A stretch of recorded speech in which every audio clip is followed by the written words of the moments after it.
My name is Sonia, and my husband and I have made it a tradition to attend church together every Sunday since we got married a year ago. It has always been our time for reflection and connection. Last Sunday was no different. After church, we came home, and not long after, my husband stepped outside to get some fresh air.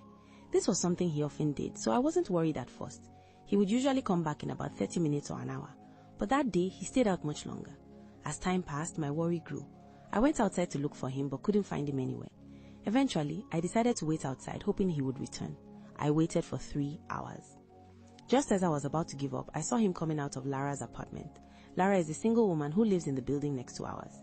He didn't expect to see me there, and when he saw me, his expression shifted. He looked shocked. I remained calm though, even though I was far from happy. I decided to act as if nothing was wrong, even though everything inside me felt off. After a moment, he walked over and sat beside me, acting as though nothing had happened, casually trying to engage in conversation. I pretended everything was fine, but my mind was racing. About 30 minutes later, he turned to me and asked, "Can we go inside and talk?" I agreed.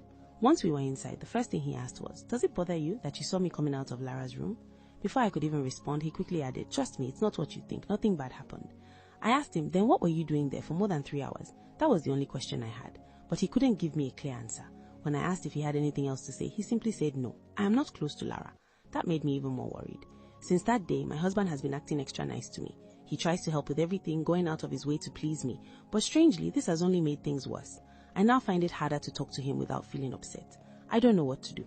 A few days later, I decided to talk to my best friend Tina about what happened. She listened carefully and then said, "You need to be careful. Something isn't right. If he can't explain where he was for 3 hours, then you have a reason to worry." Her words made sense, but I didn't want to jump to conclusions, so I decided to observe him closely. That same week, I noticed something strange. He was always on his phone, stepping outside to take calls and ending them quickly.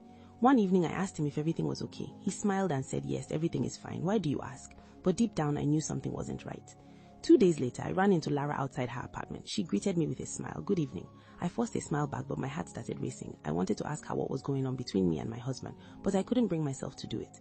That night, as my husband slept beside me, I couldn't rest. I kept thinking, what if there's more to the story? What if I'm being lied to?